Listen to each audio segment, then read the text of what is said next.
এই মুহূর্তে কিন্তু কিছুটা যে ধরনের ধোঁয়াশা ছিল সেটি কাটিয়ে কিন্তু প্রশাসক নিয়োগের যে বিষয়টি সেটি প্রায় চূড়ান্ত হয়ে গিয়েছে। এখন হয়তোবা কাগজপত্রের যে জিনিসগুলো আছে সেগুলি হয়তোবা বাকি। এতটা দেরি হলো কেন? বছর লেগে গেল শুধু প্রশাসক নিয়োগে, কেন? ধন্যবাদ আমাকে আপনাদের এই ইয়েতে সংযুক্ত করবার জন্য। আহ, কেন লেগে গেছে এটা আসলে আপনাদের রিপোর্টের মধ্যেই বারবার কথাটা উঠে এসছে, আমলাতান্ত্রিক জটিলতা।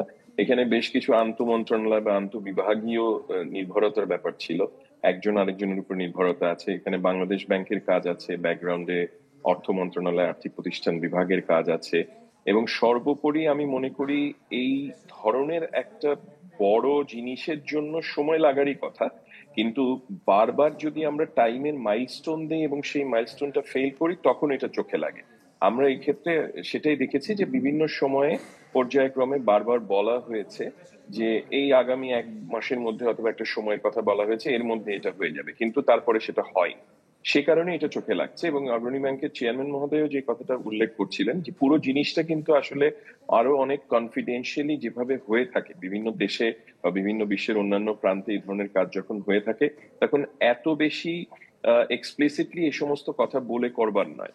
এটা দ্রুততার সাথে করি, আর যেভাবেই আমি করি না কেন মজবুত ভাবে করবার জন্য পেছনে আমাকে অনেক কিছু নেপথ্যে কাজ করে ফেলতে হবে।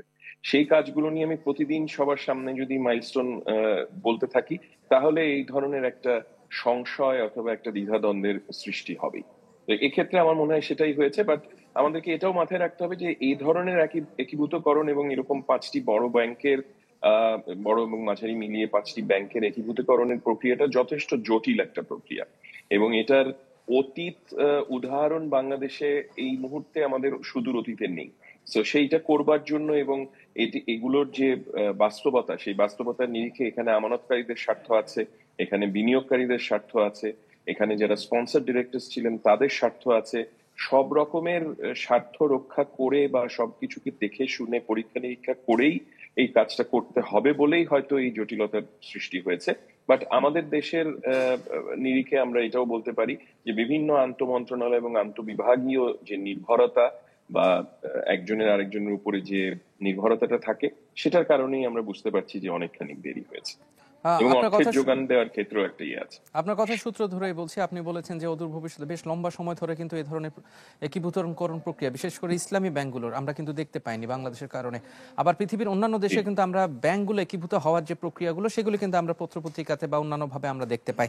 আমাদের মধ্যে কিন্তু একটা বড় যে পার্থক্যটাও রয়েছে, এর মধ্যে কিন্তু আস্থাহীনতা বা আস্থার যে ঘাটতি সে জায়গাটুকু কিন্তু তৈরি হয়ে গেছে। এতদিন পুঁজিবাজার নিয়ে হয়েছিল, এখন ব্যাংক খাতে চলে এসেছে।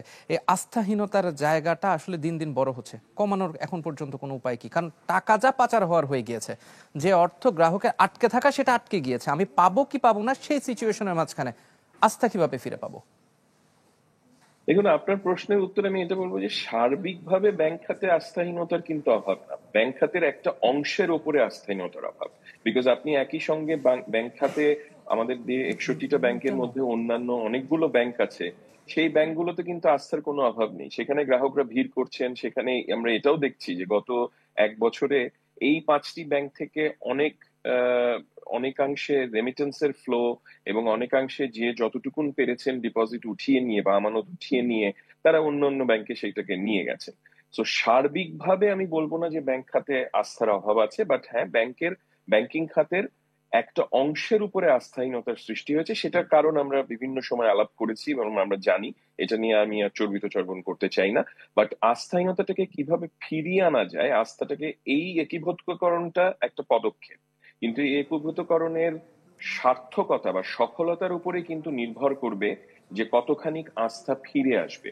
বিকজ আমাদের জন্য আনফরচুনেটলি যেটা হয়েছে যে ইসলামী ব্যাংকিং এর যে অংশটা পুরো ব্যাংকিং পায়ের ভেতরে, সেইটার উপরে আস্থাহীনতার, মানে পূর্ণ ইসলামী ব্যাংক যারা, সেইটার উপরে একটা আস্থাহীনতা সৃষ্টি হয়েছে, এটা মোটেও আশাপ্রদ নয়।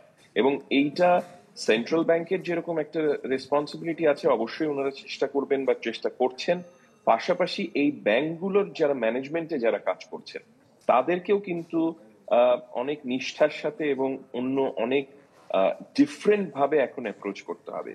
তারা দৈনন্দিন কাজ যেভাবে করে এসছেন ঠিক সেভাবে করলে এখন আর হবে না। এই একীভূতকরণ করে ফেললাম আজকে, এটাই কিন্তু সবকিছু শেষ না, এখনো কিন্তু একটা লম্বা পথ রয়ে গেছে। কেমন করে ওই এনপিএল গুলোকে রিকভার করা যাবে, কেমন করে গ্রাহকের কাছে আবার ফিরে গিয়ে বলা যাবে যে আপনার আমানত আমার সাথে সুরক্ষা থাকবে, আপনি আমার কাছে আসুন, আমরা আবার ব্যবসা করি। এই জিনিসগুলো কিন্তু এখন নতুন আঙ্গিকে করতে হবে। এবং এই জায়গাটায় আমি যেটা বারবার বলার চেষ্টা করি সবসময়, সেটা হচ্ছে যে যারা ব্যাংকার তাদেরকে দিয়ে এটা করাতে হবে। এই এই পৃথিবীর অন্যান্য সব জায়গায় একীভূতকরণ বা এই ধরনের কাজ যখন হয়েছে তখন কিন্তু দক্ষ পুরনো ব্যাংকার যারা আছেন বা এই ধরনের কাজে যাদের অভিজ্ঞতা আছে তাদেরকে নিয়ে কিন্তু কাজটা করা হয়েছে। আমরা এখন পর্যন্ত এই একীভূতকরণের প্রক্রিয়াতে আনফরচুনেটলি সেরকম দৃশ্যমান কোনো উদাহরণ দেখিনি। তো সেই জায়গাটা আমার মনে হয় আগামীতে লক্ষ্য রাখাটা দরকার পড়বে। তাহলে আপনাকে ধন্যবাদ যে সুন্দর বক্তব্যের মাধ্যমে আপনি তুলে ধরেছেন ব্যাংকিং খাতের যে ধরনের সমস্যা এবং 5 ব্যাংক একীভূতকরণের যে প্রক্রিয়া কি হওয়া উচিত। আশা করছি আগামী সামনের দিনগুলোতে সেই প্রক্রিয়াগুলো আরো সহজ এবং সুন্দর হবে। আপনাকে ধন্যবাদ আমাদের সাথে যোগ দেওয়ার জন্য। দর্শক, আমাদের সাথে যোগ দিয়েছিলেন এবিবির সাবেক সাধারণ সম্পাদক রাহেল আহমেদ এবং জানাচ্ছিলেন 5 ব্যাংক একীভূতকরণ প্রক্রিয়ার পরবর্তী কি হতে পারে।